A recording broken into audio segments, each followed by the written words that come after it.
I love Fox's television show House, and Hugh Laurie cracks me up. But if anybody has ever watched that show, you would know that Dr. Gregory House has a drug problem. Is he a genius?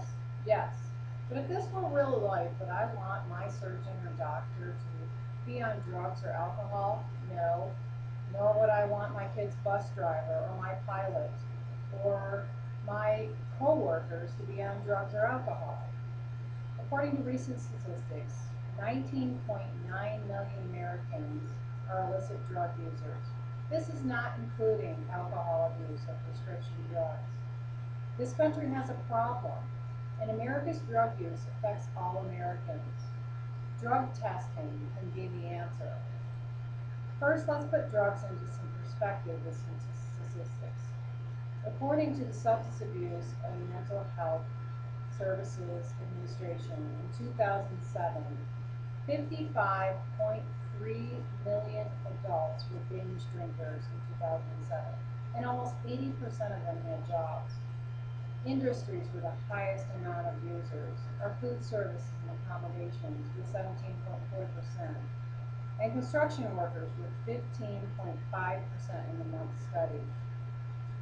To better understand the scope of drug use, listen to this. Clyde Witt wrote in May 2006, Material Handling Management magazine, that 8.1 million users have jobs. We used to not think that drug use was a problem in the workplace, but these statistics should be enough for employers to take a second look. If not, listen to this. According to the National Institute on Drug Abuse, those who use drugs are 2.2 times more likely to ask for an early dismissal or time off, 2.5 times more likely to have absences of 8 days or more, 3 times more likely to be late for work, 3.6 times more likely to be in an accident at work, and 5 times more likely to file a workers' compensation claim. T. Stanley wrote in 2009 in Supervision magazine that 10 to 20% of those who were killed on the job in 2009 tested positive for drugs or alcohol. We have heard about drug tests, but we have not seen them work. Federal laws say that some people with dangerous jobs or drivers have to have drug tests, but many other job fields do not give drug tests, even though they reserve the right to. My company reserves the right to, but I worked there 6 years and I've never known anybody to be tested for drugs. I found out yesterday that a coworker of mine is drinking on the job. She has 4 children. If she loses her job, she will lose her house. How do we prevent tragedies like this? Through drug testing. Now, many companies give drug tests before they hire you, but these don't work because people will stop using when they're looking for a job. They will give drug tests after an accident, but many managers forget, and often they don't know if the accident is serious enough. This is why random testing is important, and it's the way to go. Are they reliable, you want to know? Well, urine tests we know can be tampered with, but blood, saliva, and hair tests are more difficult to deal with. That is why random testing is important. If someone tests positive, then they're given a second test as to confirm.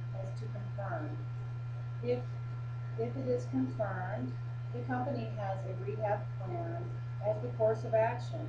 They are not fired and they return to work after rehabilitation. According to Dr. John Morozak's book, The Drug Screen Manual, some employees can continue to take drugs and beat the system, but usually they make a mistake, and we just have to hope that it doesn't cause a tragedy. Second to these risks are the costs involved. Besides accidents, there are often thefts involved when employees are drug users. In an economy like this, costs are the bottom line to businesses. In the book Drug Testing by Julie Swartley, she writes that the overall cost of drug use in the workplace in 2002 was $75 billion. A lot of this was workers' compensation claims that weren't covered by insurance companies because it involved drug use. In an evaluation of drug testing in the workplace, which is a survey of construction workers that was done, Jonathan Gerber found that within 2 years of using a drug testing program, they had 51% less injuries and accidents on the job. Not only that, because of their safety record, they saved money in premiums. Now, I agree with Mr. Gerber that the benefits outweigh the costs. Mr. Witt's insights to the cost would be this. Each user costs between $8,000 and $10,000 to the employer. Each test kit only costs between $20 and $30. Drug users are only 1/3 as productive as non-drug users.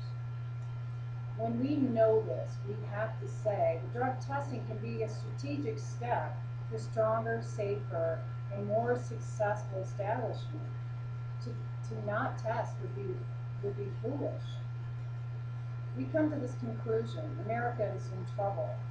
And we can't sit around and wait for something to happen. We have to be proactive and need a change. Do users have rights? Yes. But non-users have the right to work in a safe environment.